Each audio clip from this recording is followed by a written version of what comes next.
Hey guys, compound எஃபெக்டை மட்டும் use பண்ணி உங்களால பெரிய லெவல்ல ரிச் ஆக முடியும்னு சொன்னா உங்களால நம்ப முடியுமா? நான் ஒரு சின்ன ஸ்டோரியோட சொல்றேன். ஒரு ஊர்ல ஒரு விவசாயி இருக்காரு. அவருக்கு ஒரு பையன் பிறக்குறான். பிறந்ததும் அவர்கிட்ட இருக்க 10 சில்வர் பீஸ் எடுத்து ஒரு கந்து வட்டிக்காரர்கிட்ட குடுக்கறாரு. என் பையனுக்கு 20 வயசு ஆகுற வரைக்கும் இந்த சில்வரை வச்சுக்கிட்டு எனக்கு அதோட இன்ட்ரெஸ்ட சேர்த்து கொடுங்கன்னு சொல்லிடுறாரு. அந்த மணி லெண்டருமே விவசாயி சொன்ன மாதிரியே பண்றாரு. அப்படியே காலம் போகுது. 20 வருஷத்துக்கு அப்புறம் அந்த விவசாயி அந்த மணி லெண்டர் கிட்ட அந்த சில்வரை வாங்க போறாரு. அப்ப அவர் கொடுத்த 10 பீஸ் சில்வர் 31 பீஸா மாறி இருக்கு. அப்போ அந்த விவசாயி எனக்கு இப்போதைக்கு இது வேண்டாம், என் பையனுக்கு 50 வயசு ஆனப்புறமா வாங்கிக்கிறேன்னு சொல்லிடுறாரு. கொஞ்ச நாட்கள்ல விவசாயி இறந்தும் போயிடுறாரு. அவரோட பையனுக்கும் 50 வயசு ஆகுது. அப்ப அவர் அந்த மணி லெண்டர் கிட்ட சில்வர் பீசஸா வாங்க போறாரு. அந்த பையனுக்கு ரொம்ப ஆச்சரியமா இருக்கு. அவரோட அப்பா கொடுத்த 10 சில்வர் பீஸ் இப்ப 67 சில்வர் பீசஸா மாறி இருக்கு. 50 இயர்ஸ்ல 17 டைம்ஸ் டபுள் ஆகிருக்கு. இதுதான் காம்பவுண்டிங்கோட மேஜிக்கே.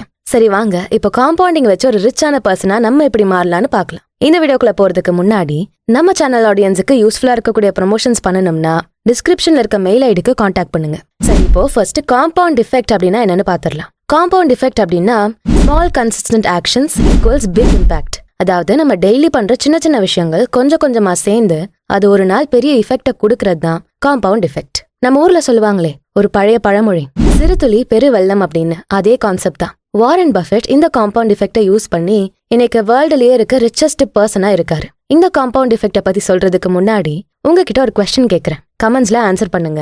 உங்களுக்கு 2 சாய்ஸ் நான் தரேன். ஒன்னு, இப்பவே நீங்க 30 லட்சம் எடுத்துக்கலாம். இல்லனா இன்னைக்கு நான் உங்களுக்கு ₹1 தருவேன், நாளைக்கு அது ₹2 மாறும், நாளைக்கு அது ₹4. இப்படி ஒவ்வொரு நாளும் அடுத்த 30 நாளைக்கு அது டபுள் ஆகிக்கிட்டே இருக்கும். இந்த 2 சாய்ஸஸ்ல நீங்க எதை சூஸ் பண்ணுவீங்க? நிறைய பேரு இந்த 30 lakhs இப்பவே கொடுங்கன்னு சூஸ் பண்ணுவாங்க. பட் உங்களுக்கு காம்பவுண்ட் எஃபெக்ட பத்தி தெரிஞ்சிருந்தா நீங்க 30 லட்சத்தை சூஸ் பண்ணிருக்க மாட்டீங்க. அந்த ₹1 தான் சூஸ் பண்ணிருப்பீங்க. பிகாஸ் அது ஒவ்வொரு நாளும் டபுள் ஆகுது. 30 lakhs சூஸ் பண்ணீங்கன்னா இன்னைக்கு தேதிக்கு 30 லட்சம் கிடைச்சிரும். ஆனா நீங்க அந்த ₹1 டபுள் ஆகுறத சூஸ் பண்ணிருந்தீங்கன்னா உங்களுக்கு 30வது நாள்ல 53.7 கோடி கிடைக்கும். என்னது, ₹1 இருந்து 53.7 கோடியா? கேட்கவே ஆச்சரியமா இருக்குல்ல. ஆனா அதுதான் காம்பவுண்ட் எஃபெக்டோட சக்தியே. சோ இது மட்டுமே காம்பவுண்ட் எஃபெக்ட் இல்ல, லைஃப்ல நடக்கக்கூடிய நிறைய விஷயங்களுக்கு காம்பவுண்ட் எஃபெக்ட் தான் காரணம். நீங்க டெய்லி சின்ன சின்னதா பாசிட்டிவா திங்க் பண்றீங்கன்னா அது கொஞ்ச நாள் கழிச்சு பெரிய பாசிட்டிவ் இம்பாக்ட கொடுக்கும். இதுக்கு பேரும் தான் காம்பவுண்ட் எஃபெக்ட். நீங்க ஜிம்முக்கு போய் டெய்லி கொஞ்ச நேரம் ஒர்க் அவுட் பண்றீங்கன்னா கொஞ்ச நாட்கள் கழிச்சு அது உங்களுக்கு ஒரு நல்ல மசில் பில்டப் பண்ணி கொடுக்கும். அதுவுமே காம்பவுண்ட் எஃபெக்ட் தான். இப்படி நிறைய நம்ம சொல்லிக்கிட்டே போகலாம். காம்பவுண்ட் எஃபெக்ட் அப்படிங்கிறது இந்த மாதிரி நம்ம வாழ்க்கையில ஒவ்வொரு நாளும் பயன்படக்கூடிய ஒண்ணு. இது ஃபினான்ஸ்ல இருக்கு, ஹாப்பினஸ்ல இருக்கு, வேலையில இருக்கு, இப்படி சொல்லிக்கிட்டே போகலாம். நீங்க பண்ணக்கூடிய சின்ன விஷயங்கள் பெரிய மாற்றங்களை கொடுக்கறது தான் இந்த compound effect. So start making action today. இன்னும் புரியுற மாதிரி சொல்லணும்னா ஒரு குட்டி கதையோடய சொல்றேன். ரகுன்னு ஒரு பையன் இருக்கான். அவனுக்கு சின்ன வயசுல இருந்தே ஒரு பெரிய ஆக்டர் ஆகணும்னு ஆசை. பட் அவனோட கம்யூனிகேஷன் ஸ்கில்ஸ் வீக்கா இருக்கு. யார்கிட்டயும் சரியா பேச மாட்டேங்கிறான். பயங்கர ஷையா இருக்கான். ஒரு இன்ட்ரோவர்ட்டா இருக்கான். இதனாலேயே நிறைய ப்ராப்ளம்ஸை ஃபேஸ் பண்றான். ஃப்ரெண்ட்ஸ் அவனை கலாய்க்கிறாங்க, டீச்சர்ஸும் திட்டுறாங்க, பேரண்ட்ஸ் நீ ஏன் இப்படி இருக்கன்னு கேக்குறாங்க. Over the period of time அவன் வளர்ந்த பெரிய ஆள் ஆகுறான். அப்ப கம்பெனிஸ்ல இன்டர்வியூ அட்டென்ட் பண்றான். ஆனா கம்யூனிகேஷன் ஸ்கில் இல்லாததால அவனை நிறைய கம்பெனிஸ் ரிஜெக்ட் பண்றாங்க. ஆல்மோஸ்ட் அவன் காலேஜ் முடிச்சு 3 மாசம் ஆகுது. பட் ஒரு ஆஃபர் கூட அவன் கையில இல்ல. இதனால பேரண்ட்ஸ் கிட்டயும் திட்டு வாங்குறான். அதுக்கப்புறம் ஃபைனலி அவனுக்கு இருக்க இந்த கம்யூனிகேஷன் ப்ராப்ளம ரெக்டிஃபை பண்ண டிசைட் பண்றான். சோ டெய்லி 10 நிமிஷம் பேசி பேசி பிராக்டிஸ் பண்றான். அவனோட கம்யூனிகேஷன் நல்லா இம்ப்ரூவ் ஆகுது. அண்ட் தென் அட்டென்ட் பண்ற எல்லா இன்டர்வியூலயுமே செலக்ட் ஆகுறான். அவனுக்கு கையில இப்போ நிறைய ஆஃபர்ஸ் இருக்கு. அண்ட் கம்யூனிகேஷன் ஸ்கில்ஸ் கொஞ்சம் கொஞ்சமா இன்னும் இம்ப்ரூவ் பண்ணிக்கிட்டே போறான். இதனால ஓவர் த பீரியட் ஆஃப் டைம்ல அவனால எல்லார்கிட்டயுமே நல்லா பேச முடியுது. அவன் லைஃப்ல அவன் ஆசைப்பட்ட நிறைய விஷயம் நடக்குது. அண்ட் ஃபைனலி அவன் சின்ன வயசுல ஆசைப்பட்ட மாதிரியே ஒரு பெரிய ஆக்டர் ஆகுறான். ரகுவோட லைஃப்ல காம்பவுண்ட் எஃபெக்ட் எப்படி ஒர்க் அவுட் ஆச்சோ அதே மாதிரிதான் நம்ம ஒவ்வொருத்தரோட லைஃப்லயுமே நம்ம பண்ற சின்ன சின்ன விஷயங்கள் ஒரு நாள் பெரிய ரிசல்ட்டை கொடுக்கும். பட் அதை நம்ம கன்சிஸ்டன்டா பண்ணணும். இந்த வீடியோவை பாக்குற உங்கள எத்தனை பேருக்கு இந்த மாதிரி கனவுகள் இருக்கு? கமெண்ட்ஸ்ல மென்ஷன் பண்ணுங்க. எல்லாருமே அதை தெரிஞ்சுக்கலாம். நம்ம கனவுகள் எதுவா இருந்தாலும் அதை அடையறதுக்கு முக்கியமான விஷயத்துல ஒண்ணு பணம். இதே டெக்னிக்கை பயன்படுத்தி நம்ம கிட்ட இருக்கக்கூடிய பணத்தையுமே நம்ம பெருக்க முடியும். ஷாக்கிங்கா இருக்குல்ல? இந்த வீடியோல காம்பவுண்ட் எஃபெக்ட பயன்படுத்தி எப்படி நம்ம பணத்தை பெருக்கி சூப்பர் ரிச் பர்சனா ஆகுறதுன்னு பார்க்கலாம். அதுக்கு நம்ம ஃபாலோ பண்ண வேண்டிய 10 ஸ்ட்ராட்டஜிஸ் தான் இந்த பதிவுல முழுமையா பார்க்க போறோம். Strategy number 1, start early. பணம் அப்படிங்கிறது ஒரு சின்ன விதையில இருந்து முளைக்கக்கூடிய பெரிய மரம் மாதிரி தான். எப்படி நம்ம ஒரு விதைய முன்னாடி காலங்கள்ல விதைச்சிருந்தா அது நமக்கு ஃபியூச்சர்ல நிழலும் பழங்களும் தருமோ அதே மாதிரிதான் நம்ம கிட்ட இருக்கக்கூடிய பணமுமே. பணத்தை முடிஞ்ச அளவுக்கு முதல்லயே இன்வெஸ்ட் பண்ண ஸ்டார்ட் பண்ணிட்டா போதும். ஃபியூச்சர்ல அந்த பணம் உங்களை காப்பாத்தும். ஒரு ஃபேமஸான கோட் ஒன்னு இருக்கு, timing in investment is better then time in investment. இந்த கோட் படி நம்ம பணத்தை இன்வெஸ்ட் பண்றதுக்கான நேரத்தை பாக்குறதுக்கு முன்னாடி எவ்வளவு காலத்துக்கு அந்த பணத்தை நம்ம ஹோல்ட் பண்ணி இன்வெஸ்ட் பண்றோம் அப்படிங்கிறது தான் important. For example, Ravi and ராஜான்னு 2 பேர் இருக்காங்க. 2 பேரும் அவங்க ரிட்டையர்மெண்ட்காக கேஷை சேர்க்கணும்னு நினைச்சு நல்ல ஒரு ரிட்டர்ன் கொடுக்கக்கூடிய இன்வெஸ்ட்மெண்ட் மெத்தட்ல இன்வெஸ்ட் பண்ண நினைக்கிறாங்க. 2 பேரும் அப்படியே மணி ரிலேட்டடா பேசிட்டு அடுத்த வேலைகளை பார்க்க போயிட்டாங்க. ரவி இந்த இன்வெஸ்ட்மெண்ட்டை பத்தி கொஞ்ச நாள் யோசிச்சு ஒரு 2 வருஷத்துக்கு அப்புறமா அவனோட 27வது வயசுல தன்னோட இன்வெஸ்ட்மெண்ட்டை ஸ்டார்ட் பண்றான். மாசம் 500 ரூபாய் இன்வெஸ்ட் பண்றான். ஆனா ராஜா இவங்க பேசின அதே நாளே அவரோட 25வது வயசுலயே மாசம் 500 ரூபாய் இன்வெஸ்ட் பண்ண ஆரம்பிச்சிட்டாரு. 2 பேருமே வருஷத்துக்கு 12% ரிட்டர்ன் கொடுக்கக்கூடிய ஒரு இன்வெஸ்ட்மெண்ட் பிளானை தான் பண்ணிருக்காங்க. ஒரே அளவு கேஷை தான் இன்வெஸ்ட் பண்ணிருக்காங்க. ஆனா ரவியை விட ராஜா கிட்ட அவருக்கு 60 வயசு ஆகும்போது கேஷ் ரொம்ப அதிகமா இருக்கு. அது எப்படி? ரவி அவரோட 27வது வயசுல 60 ஏஜ் வரைக்கும் இன்வெஸ்ட் பண்ணிருக்காரு. அப்ப அவரு 33 வருஷம் இன்வெஸ்ட் பண்ணிருக்காரு. 12% ரிட்டர்ன்னா அவருக்கு 20,75,622 ரூபாய் கிடைக்கும். ஆனா ராஜா ரவியை விட 2 வருஷம் அதிகமா இன்வெஸ்ட் பண்ணிருக்காரு. அப்ப அவரு 35 வருஷம் இன்வெஸ்ட் பண்ணிருக்காரு. அப்ப ஏஜ் 60ல அவர்கிட்ட 26,16,380 ரூபாய் இருக்கும். அதாவது 6 லட்சம் அதிகமா அவர்கிட்ட இருக்கு. இப்படிதான் ரவியை விட ராஜா கிட்ட கேஷ் அதிகமா வந்திருக்கு. இதுதான் காம்பவுண்டிங்கோட பவரே. சோ நான் ராஜான்னு பாட்டு பாடினா மட்டும் போதாது, ராஜா மாதிரியே சீக்கிரமே இன்வெஸ்ட் பண்ணணும். சோ ஃப்ரெண்ட்ஸ், இனிமே டிலே பண்ணாதீங்க, இப்பவே ஸ்டார்ட் பண்ணுங்க. அடுத்து ஸ்ட்ராட்டஜி நம்பர் 2, இன்வெஸ்ட் ரெகுலர்லி. சீக்கிரம் இன்வெஸ்ட் பண்றது எவ்வளவு முக்கியமோ அதே அளவுக்கு கன்சிஸ்டன்டா இன்வெஸ்ட் பண்ணணும். காம்பவுண்டிங் பெட்டரா ஒர்க் ஆகணும் அப்படின்னா இந்த கன்சிஸ்டன்சி ரொம்ப ரொம்ப முக்கியம். ஒரு மாசம் நீங்க இன்வெஸ்ட் பண்ணிட்டு அடுத்த 5 மாசம் கழிச்சு இன்வெஸ்ட் பண்றதுனால காம்பவுண்டிங் சரியா வேலை செய்யாது. சோ மினிமமான அமௌண்டா இருந்தாலும் பரவாயில்ல, முடிஞ்ச அளவுக்கு ரெகுலரா இன்வெஸ்ட் பண்ணுங்க. ஆட்டோமேட்டிக்கா உங்க இன்வெஸ்ட்மெண்ட் அண்ட் SIP-ய பே பண்ணக்கூடிய ஆப்ஷன்ஸே வந்திருக்கு. அதை கூட நீங்க யூஸ் பண்ணி மிஸ் பண்ணாம மாசம் இன்வெஸ்ட் பண்ணிக்கிட்டே இருக்கலாம். அடுத்து strategy number 3, choose the right investment plan. நிறைய இன்வெஸ்ட்மெண்ட் ஆப்ஷன்ஸ் இருக்கு. காம்பவுண்டிங் எஃபெக்ட்டை வச்சு உங்க பணத்தை பெருக்குறது. Fixed deposits, mutual funds, PPF சொல்லப்படுற பப்ளிக் ப்ராவிடென்ட் ஃபண்ட், இப்படி நிறைய இன்வெஸ்ட்மெண்ட் பிளான்ஸ் இருக்கு. அதுல உங்களுக்கு எது பெஸ்ட்னு தோணுதோ அதை சூஸ் பண்ணி நீங்க இன்வெஸ்ட் பண்ணலாம். அப்படி இல்லைன்னா நல்ல ஒரு இன்வெஸ்ட்மெண்ட் அட்வைசர் கிட்ட கேட்டு கூட நீங்க இன்வெஸ்ட் பண்ண ஸ்டார்ட் பண்ணலாம். எந்த ஒரு பிளான்லயும் இன்வெஸ்ட் பண்றதுக்கு முன்னாடி அதுல இருக்கக்கூடிய risks and benefits, terms and conditions இது எல்லாத்தையுமே பார்த்துட்டு இன்வெஸ்ட் பண்ணுங்க. அடுத்து strategy number 4, reinvest dividends and interest. நீங்க இன்வெஸ்ட் பண்ண ஃபண்ட்ல இருந்து உங்களுக்கு வரக்கூடிய இன்ட்ரெஸ்ட்டை லோ ரிஸ்க் இருக்க டிவிடெண்ட்ஸ்ல ரீஇன்வெஸ்ட் பண்ணலாம். இது உங்க பணத்தை பெருக்கிறத இன்னும் அதிகமாக்கும். பணத்தை வச்சு பணத்தை சம்பாதிக்கிற மாதிரி உங்க இன்ட்ரெஸ்ட் கேஷை வச்சு உங்க பணத்தை நீங்க பெருக்கலாம். அடுத்து strategy number 5, stay invested for a long time.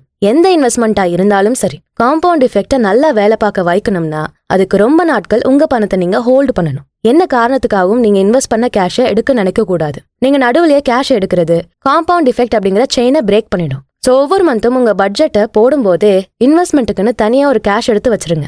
அந்த கேஷ் உங்களுக்கு ரெகுலரா வர மாதிரி இருக்கணும். நீங்க இன்வெஸ்ட் பண்ணக்கூடிய அமௌண்ட் உங்க செலவுகள் போக மீதி இருக்கக்கூடிய கேஷா தான் இருக்கணும். அப்பதான் ஃபியூச்சர்ல நீங்க இன்வெஸ்ட் பண்ணக்கூடிய அமௌண்ட்டுக்கு என்ன பண்றதுன்னு யோசிக்க தேவையில்ல.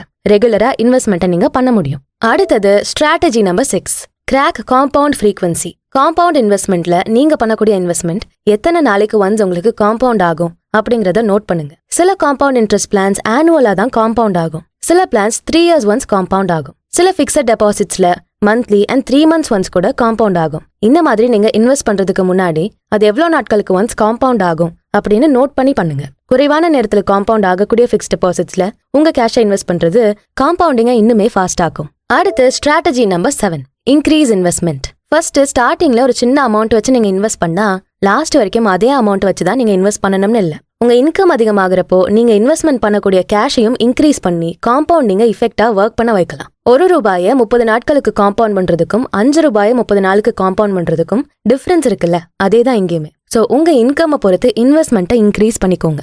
அடுத்து ஸ்ட்ராட்டஜி நம்பர் 8, ஸ்டே இன்ஃபார்ம்ட். மார்க்கெட்ல என்ன விஷயங்கள் நடக்குது, என்ன ஷேர்ஸா அதிகமா மக்கள் வாங்குறாங்க, எந்த ஷேர்ஸோட பிரைசஸ் கம்மியா இருக்கு, மார்க்கெட் கிராஷ் ஆகிறதுக்கான சான்சஸ் இருக்கா, இப்படி இந்த மாதிரி ஷேர் மார்க்கெட்டோட ட்ரெண்ட்ஸை அப்டேட் பண்ணிக்கோங்க. ஃப்ரீக்வெண்டா செக் பண்ணிக்கிட்டே இருங்க. உங்க இன்வெஸ்ட்மெண்ட் போர்ட்ஃபோலியோவை ரெகுலரா அனலைஸ் பண்ணி உங்க ஃபியூச்சர் இன்வெஸ்ட்மெண்ட் பிளான்ஸை மாடிஃபை பண்ணிக்கலாம். அடுத்ததா strategy number 9, seek professional advice. உங்களுக்கு தெரியாம இருக்கக்கூடிய இன்வெஸ்ட்மெண்ட் பிளான்ஸ் அண்ட் டவுட்ஸ் இருக்கக்கூடிய இன்வெஸ்ட்மெண்ட் பிளான்ஸ் இதுலெல்லாம் முதலீடு பண்ணாதீங்க. இன்வெஸ்ட்மெண்ட் பண்றதுக்கு முன்னாடி நல்ல ஒரு ப்ரொஃபஷனல் இன்வெஸ்டர் கிட்ட அட்வைஸை கேளுங்க. அண்ட் உங்களுக்கு ஏதாச்சும் டவுட் இருந்தாலுமே அவங்க கிட்ட கேட்டு நீங்க கிளாரிஃபை பண்ணிக்கலாம். இது உங்களுக்கு என்ன ஃபினான்ஷியல் சிச்சுவேஷன் வந்தாலும் உங்க பணத்தை காப்பாத்துறதுக்கு உதவியா இருக்கும். அடுத்து strategy number 10, use your knowledge.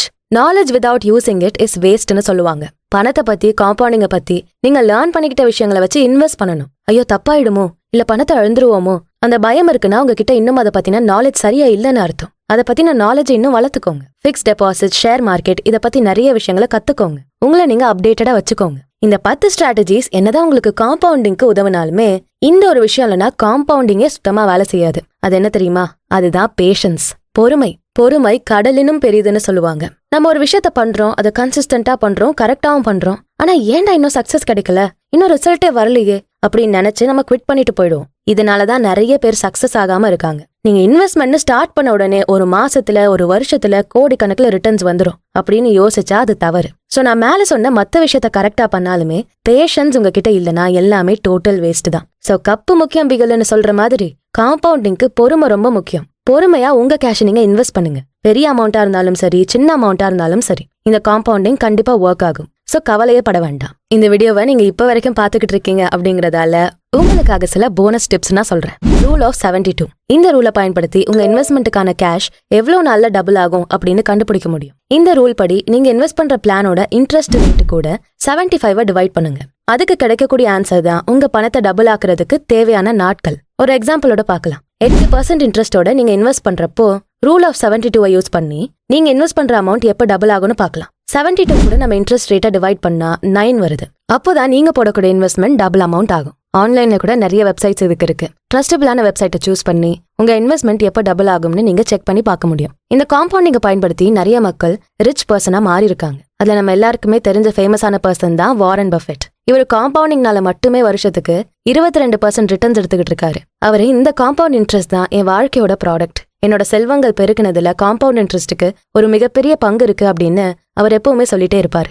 Albert Einstein இந்த காம்பவுண்ட் இன்ட்ரெஸ்ட்டை உலகத்தோட 8வது அதிசயம்னு சொல்லியிருக்காரு. இந்த காம்பவுண்ட் எஃபெக்டை நீங்க பயன்படுத்துறது மூலமா எல்லை இல்லாத செல்வத்தை உங்களால அடைய முடியும். நீங்க தூங்கும் போது உங்க பணத்தை வேலை செய்ய வைக்கிறதுக்கு பெஸ்டான மெத்தட்ல ஒண்ணுதான் இந்த காம்பவுண்டிங். காம்பவுண்டிங்கை சரியா யூஸ் பண்ணிட்டா உங்க செல்வம் கண்டிப்பா பெருகும். செல்வம் மட்டும் இல்லாம உங்க ஹேபிட்ஸ், லைஃப் ஸ்டைல்னு எல்லாத்துலயுமே இந்த காம்பவுண்டிங்கை நீங்க யூஸ் பண்ணலாம். Instead of thinking of taking the big action, do the small actions regularly. So ஒரு நாள் நீங்க வைக்கிற பெரிய ஸ்டெப்புக்கும் தினமும் வைக்கிற சின்ன சின்ன ஸ்டெப்புக்கும் பெரிய வித்தியாசம் இருக்கு. தினமும் நீங்க சின்ன சின்ன ஸ்டெப் எடுத்து வச்சாலுமே அது ஒரு நாள் ரொம்ப பெருசா வந்து நிற்கும். சோ சின்னதா ஸ்டார்ட் பண்ணுங்க. ஆனா என்ன பண்ணாலுமே செல்ஃப் டிசிப்ளின் அப்படிங்கிறது ரொம்ப முக்கியம். அதை மட்டும் நீங்க கடைபிடிச்சிட்டாலே காம்பவுண்டிங்கை பயன்படுத்தி உங்க வாழ்க்கையில பல வெற்றிகளை நீங்க அடைய முடியும். ஓகே, இந்த காம்பவுண்டிங் எஃபெக்ட் ஆல்ரெடி உங்க வாழ்க்கையில என்ன மாதிரியான எஃபெக்ட்டை கொடுத்துருக்கு, இல்ல இனிமேதான் நீங்க அதை ஸ்டார்ட் பண்ண போறீங்களா? உங்க கருத்துக்களை கமெண்ட் செக்ஷன்ல சொல்லுங்க. இதே மாதிரி ஃபினான்ஸ் ரிலேட்டட் வீடியோஸ் வேணும்னாலும் அதையும் கமெண்ட்ஸ்ல சொல்லுங்க. இந்த வீடியோ உங்களுக்கு பிடிச்சிருந்தா லைக் பண்ணுங்க, உங்க ஃப்ரெண்ட்ஸ் அண்ட் ஃபேமிலிக்கு ஷேர் பண்ணுங்க. நம்ம சேனல் பியாண்ட் தி ஆர்டினரி அப்புறம் Body&Soul தமிழ்